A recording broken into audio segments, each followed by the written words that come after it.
in a previous video, I showed you how to utilize the portfolio function of your new website. And in this video, I'm going to show you how posts are very similar, but in your site, they're used a little bit differently.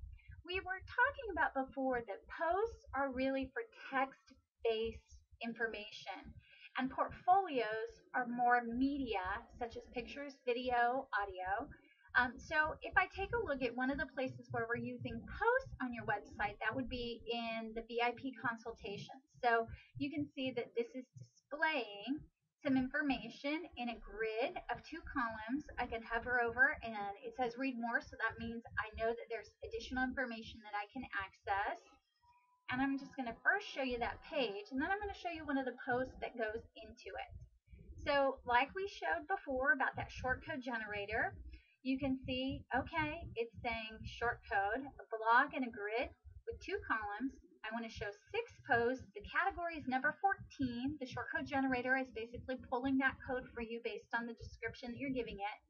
And it's saying, show me page numbers at the bottom. And that's just in case I had more than 6 VIP consultation packages. I want to make sure people can tab over and see that. And then I also put to not display the metadata. Now, metadata is basically the name of the author who published that post. So if I'm writing an article for You Magazine, I do want to show that, hey, this was authored by Liana Shauli. But if I'm creating a new product, probably don't want to put a name on it visually. It's still going to code a name based on who created the post in your site, but we want to go ahead and avoid showing that to the users because it might be a little bit confusing for them. So over on my main dashboard sidebar, you're going to see a category called posts, and it says all posts, add a new post, categories, tags. Now, a category is used to filter information within your site. So you don't really want to change that. We've created a series of categories that are being used by your navigation in your website to direct information into the right display area. Whereas a tag is where you can add additional metadata without affecting the navigation of your site. So for example, I created quite a few posts to place hold for You Magazine, and I went ahead and created tags based on the month that they were published. So that kind of shows you a few things.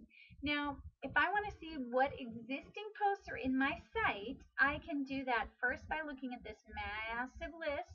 I can also see if some haven't been published yet. They're going to say draft. I can also hover over and view just what has not been published. So if I'm writing new content for a class and I don't want to publish it until I'm done and we've edited together, I want to go ahead and leave it as a draft.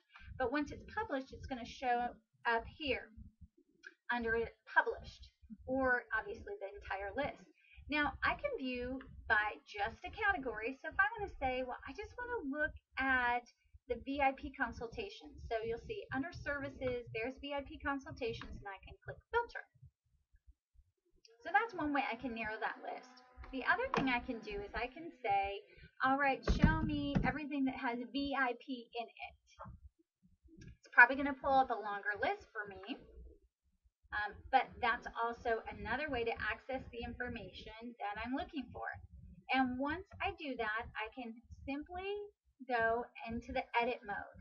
And then this is going to show you a lot of information about what this package is, what it's categorized as, or this post, I should say. And then you're also going to notice that there's some different typography. In the next video, I'm going to show you how to utilize the typography and how to open up your kitchen sink.